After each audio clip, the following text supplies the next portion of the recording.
Have you ever felt that something was off, but couldn't quite explain what? As if your choices weren't fully your own, like you were being guided by an invisible thread you couldn't name, but always felt pulling at your soul.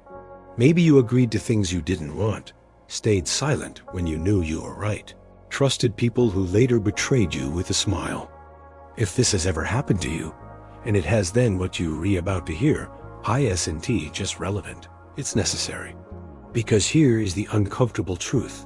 You are being manipulated every single day, not by dramatic villains or shadowy figures, but by ordinary people, by those closest to you, by media, by leaders, by anyone who understands how to exploit the hidden mechanics of the human mind. And the most terrifying part? You don't even notice. It doesn't take hypnosis or some cinematic kind of mind control.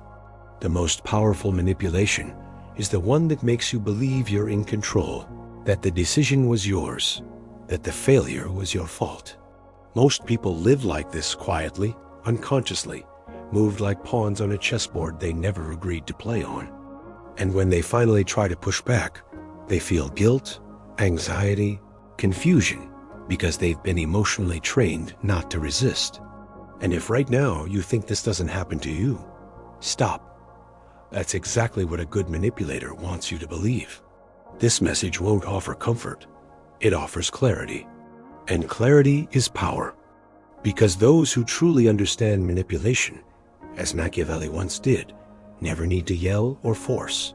They study you. They see your fears.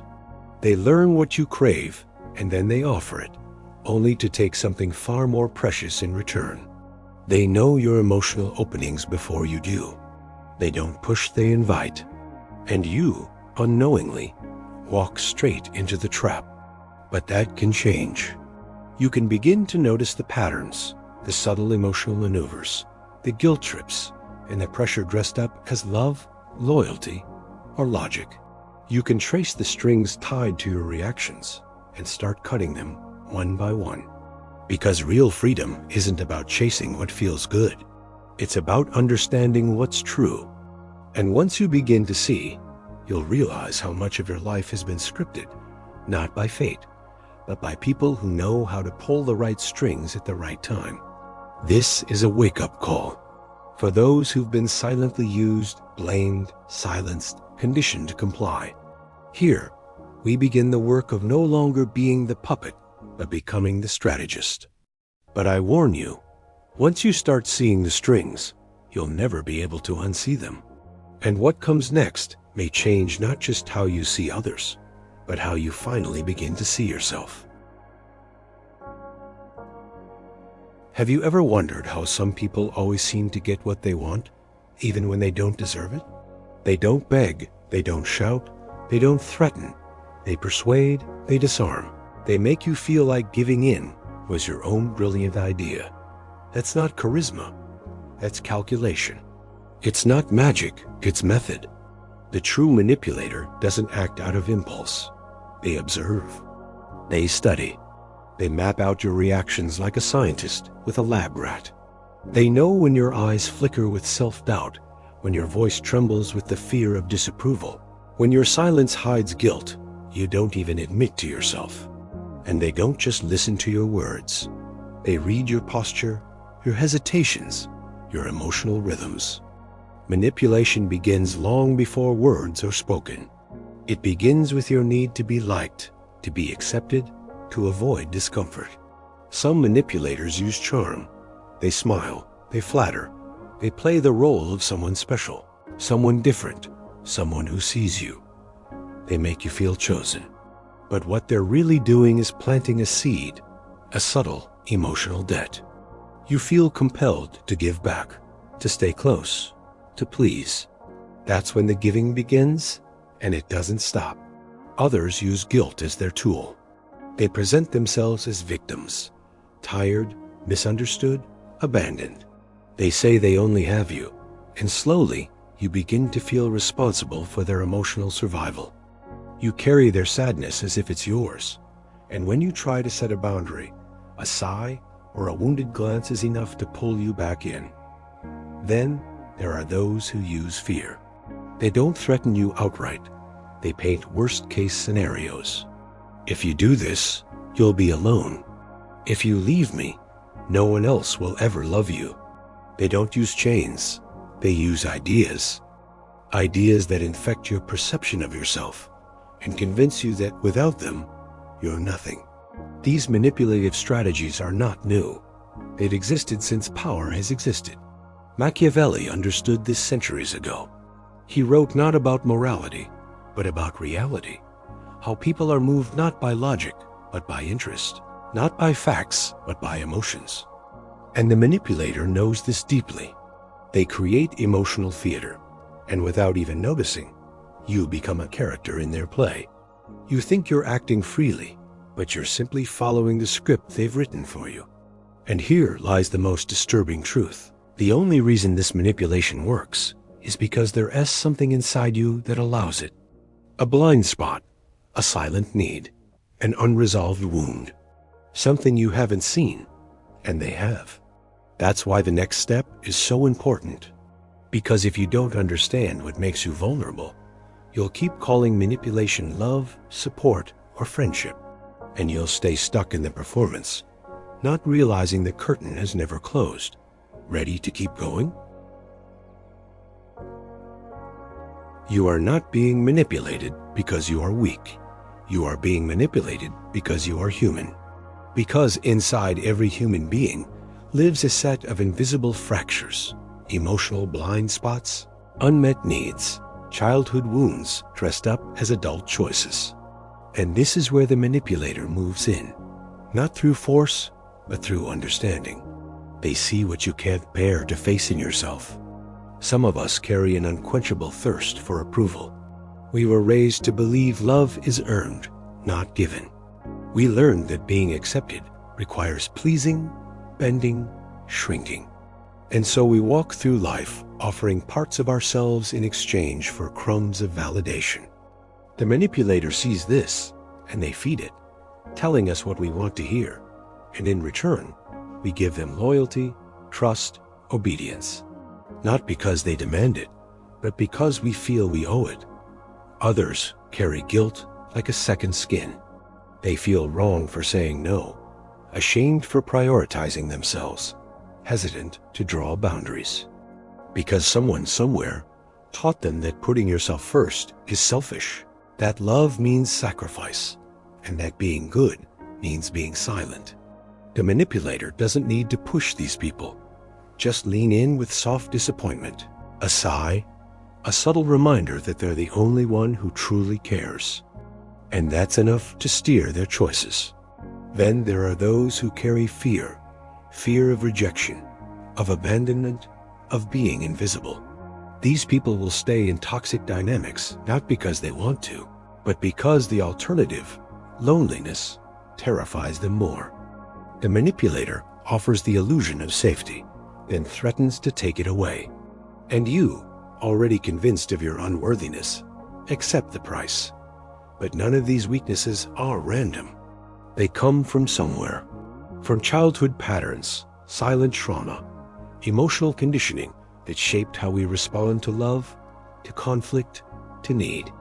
And as long as we don't confront these origins, they remain open wounds.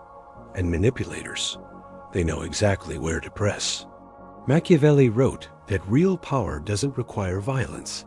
It requires understanding human nature. And once you understand that someone can control you simply by seeing what you don't see in yourself, the game changes. Because manipulation thrives in the places where awareness is absent. You can't defend what you refuse to examine. But there is a way forward. You don't have to remain emotionally predictable. You can begin to trace your patterns, your reflexes, your inner triggers, and meet them with clarity instead of reaction. That's how immunity begins, not by avoiding people, but by knowing yourself so deeply that their strategies no longer work. The manipulator counts on your emotional autopilot. When you wake up from it, their power fades. And what comes next is the building of that inner clarity, what I call emotional armor. Not the kind that hardens you, but the kind that keeps you whole. Ready to learn how? Emotional armor isn't coldness, it's awareness sharpened by pain, shaped by reflection, and tempered by boundaries that no longer tremble when tested. It starts with observation, not of others, but of yourself. What emotional triggers make you fold? Is it the fear of disappointing someone? The ache of being misunderstood? The compulsion to keep peace at the cost of your truth? Whatever it is, name it. Because once it's named, it begins to lose its grip. The manipulator thrives on your silence, your hesitation, your need to explain yourself. So the first layer of armor is clarity. Say less, mean more. The second layer is what Machiavelli would call strategic detachment, not indifference, but the ability to step back and see without reacting. When someone flatters you, don't take it as truth. When someone guilts you, don't take it as moral law. Just observe. The manipulator counts on your emotional urgency, your hunger to resolve discomfort. But if you learn to pause, to think instead of feel, to breathe before reacting, you disarm their entire script. Because what they need most is your predictability, and what protects you most is surprise. So practice the art of disruption. Say no when they expect yes. Walk away when they expect you to argue. Remain calm when they want to storm. This unpredictability isn't cruelty, it's protection.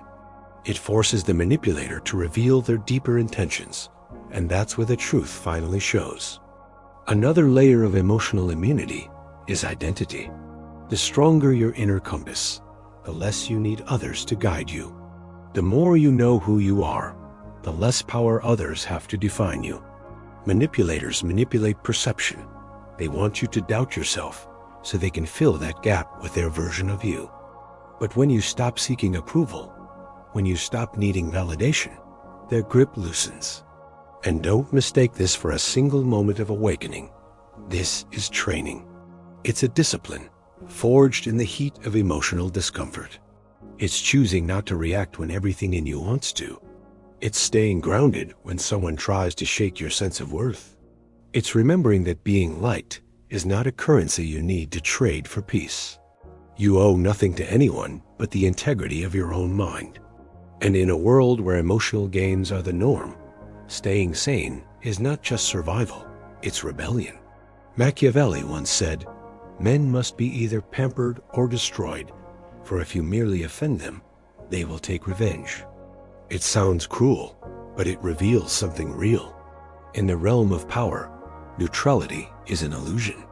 Either you shape the emotional field, or you are shaped by it. But what if the manipulator isn't a stranger? What if they live with you, sleep next to you, work beside you? What do you do when you can't just walk away? That's where we go next, and it might be the hardest lesson of all. It's easy to talk about manipulation when the manipulator is a stranger, but what happens when the person pulling your strings is someone you love? A parent, a partner, a friend, a boss who once gave you a chance, someone whose presence is woven into your daily life, your memories, your sense of identity. This is the most dangerous form of manipulation because it wears the mask of love, loyalty, and care. It doesn't scream, it whispers. It doesn't demand, it implies. It doesn't block your choices. It makes you feel guilty for making the ones they don't approve of. And over time, you begin to tiptoe around their moods, anticipate their reactions, adjust your truth to preserve the peace. You smile when you want to scream. You give in when you want to run. You stay because you're afraid of what leaving might mean. This is not connection, it's captivity disguised as affection. In relationships, it might sound like devotion. I do this because I love you. Without you, I'm nothing. But love that needs obedience to survive is not love, it's emotional blackmail. In families, it hides behind tradition. You can't treat your mother like that. After all we've done for you. But respect born from guilt is not respect, it's control. In the workplace, it's framed as loyalty. You should be grateful. No one else would give you this opportunity. But gratitude that's leveraged as a debt is pure manipulation. And here's the truth most people can't face. Closeness does not excuse emotional harm. Love does not give someone the right to reshape your mind through fear, guilt, or shame. But breaking free starts with a brutal admission. Not all relationships that contain affection are healthy. Not everyone who loves you knows how to love you in a way that allows your soul to breathe. And not all bonds are protective. Some are prisons built from the inside. So how do you respond? You begin by setting boundaries firm, clear, unapologetic. A quiet, steady no has more power than 1,000 justifications. Then comes exposure, not to shame them, but to reclaim your voice. Say what you see. Say what you feel. Say what you will no longer allow. Not to change them, but to affirm yourself to yourself. And then comes the test, the pushback. The accusations, the silent treatment, the guilt-laced retaliation. The manipulator feeds on your hesitation, tests your resolve, counts on your collapse. But this is the moment you must hold the line. Because sometimes the most loving act you can do, for both of you, is to walk away. To exit the game. To stop saving someone who refuses to save themselves. Because as long as you keep circling back, they won't grow, and you will lose yourself. This is not cruelty. This is clarity. This is choosing your sanity over their narrative. Because once you've broken free, you begin to see the world differently. You no longer take words at face value. You notice the tension behind smiles. You feel the intention behind gestures. And that is when you re-ready for the final step, the one Machiavelli would call the mastery of perception. How to hold your mind steady in a world that profits from destabilizing it. How to see through the games and never again be pulled into someone else's performance. Are you ready for that kind of clarity? Then let's take the final step. We've reached the final and most difficult truth. As long as you don't take full ownership of your mind, someone else will. And it doesn't have to be a manipulative villain in the shadows. Sometimes it's a smiling face. Sometimes it's a childhood phrase that echoes in your decisions.